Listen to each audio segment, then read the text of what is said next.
रात के ठीक 1 बज रहे थे। तेज बारिश और कड़कड़ाती बिजली में अपनी बालकनी में खड़ी सौम्या खोई खोई कुछ सोच रही थी। अंदर आ जाओ ना। उसके घर के अंदर से आवाज आती है। तब भी सौम्या काले अंधेरे में खड़ी होकर न जाने किसका इंतजार कर रही थी। तभी एक औरत अपने 2 बच्चों के साथ उसके पास वाले घर में एक लाल रंग की कार से उतरती है और बारिश में भागते हुए सामने वाले घर में चली जाती है। हेलो हेलो, कौन? मेरा कुछ सामान तुम्हारे पास है, लौटाओगे नहीं?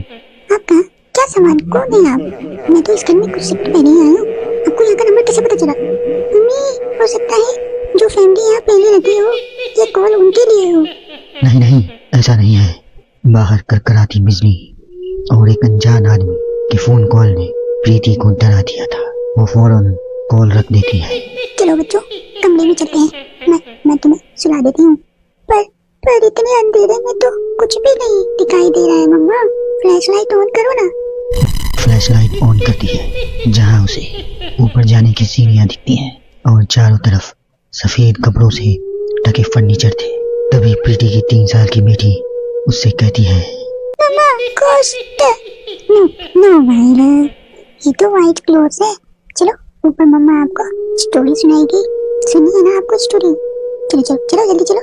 प्रीति अपनी छोटी बेटी को अपनी गोद में उठाती है और अपने बेटे के साथ सीढ़ियाँ चढ़ना शुरू करती है। एक एक कदम उसे ऐसा एहसास हो रहा था मानो वो सीढ़ियाँ भी नहीं दलदल में कदम रख रही हो। ये मेरे पैर सीढ़ियों में धंस क्यों रहे हैं? बहुत देर चलने के बाद सीढ़ियाँ खत्म होती हैं। ऐसा लग रहा था कि मैं पता नहीं कितने दिनों से चल रही थी। जैसे तैसे प्रीति थकी हारी ऊपर कमरे में पहुंचती है। जैसे ही फ्लैश बेड पर पड़ता है, वो देखती है कि उसके दोनों बच्चे पहले से ही बिस्तर पे सो रहे हैं। मेरा सर चकरा रहा है। बच्चे तो मेरे गोद पे थे, यहाँ कैसे आ गए? और वो भी मुझसे पहले। प्रीति कुछ समझ पाती उससे पहले ही वो बेहोश होकर जमीन पर गिर जाती है। अगली सुबह उसकी आंखें सूरज की रोशनी चेहरे पर पड़ने से खुलती हैं। वो बैल्कनी में जाती है, जहाँ उसे सौम्या अपने बैल्कनी में खड़ी दिखती है। ऐसा लग रहा था मानो सौम्या रात भर से वहीं बालकनी में ही खड़ी थी। प्रीति सौम्या को मुस्कुरा कर देखती है। हेलो, मैं यहाँ कल रात में शिफ्ट हुई हूँ। मेरे हस्बैंड का यहाँ ट्रांसफर हुआ है। आसपास कहीं घर ही नहीं मिला, इसलिए 40 किलोमीटर दूर ये घर यहाँ पे लेना पड़ा। आप यहाँ कब से हैं? पता नहीं, साल हो गए हैं, यहाँ कोई आया ही नहीं। पर अब तुम आ गई हो ना, तो थोड़ी राहत सी लगेगी। आओ ना घर पे। हाँ, क्यों नहीं, मुझे भी कंपनी मिल जाएगी। वैसे ना, कल रात मैंने यहाँ कुछ अजीब महसूस किया। मैं आकर बताती हूँ, ठीक है? प्रीति सौम्या से मिलने उसके घर की ओर जाती। कल रात की घटना उसके दिमाग में ऐसी बैठ गई थी कि वो मनी मन कुछ बड़बड़ा रही थी। वो वहाँ पहुँचती है और पिछली रात के इंसिडेंट के बारे में उसको बताती है। ये तो कुछ भी नहीं है, ऐसे कई सारे इंसिडेंट्स वहाँ हो चुके हैं और रोज कुछ ना कुछ होता ही है। मेरी एक फ्रेंड सुरभि वहाँ रहने आई थी। वो अपनी कार में बैठे नई ठिकाने की ओर जा रही थी और खुद से बड़बड़ा रही थी। ये सिविल इंजीनियर्स की लाइफ में बड़ी मुश्किल होती है, जंगल झाड़ियों में रहना पड़ता है। कार एक घर के पास रुकती है। लीजिए मैडम, हम आ गए हैं। आपको कुछ जरूरत पड़े तो मुझे कॉल कीजिएगा, मैं यहीं बगल वाले घर में ही हूँ।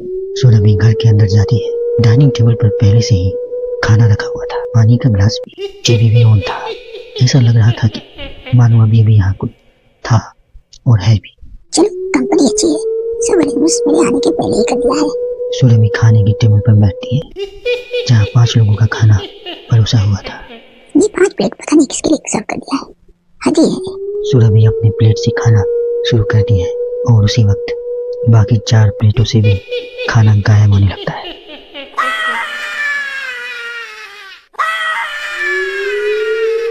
सुरभि भागते हुए अपने ड्राइवर के घर पर जाती है और वो देखती है उसका ड्राइवर जमीन पे गिरा हुआ था और फर्श पे हर जगह बस खून ही खून था और उसके ड्राइवर राहुल के मुंह से भी खून आ रहा था।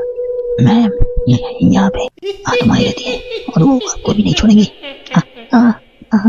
ये कहते कहते ही राहुल दम तोड़ देता है और सुबह के 11 बजे ही चारों तरफ अंधेरा छा जाता है। चारों तरफ से अजीबोगरीब आवाजें आने लगती हैं। अम्मी,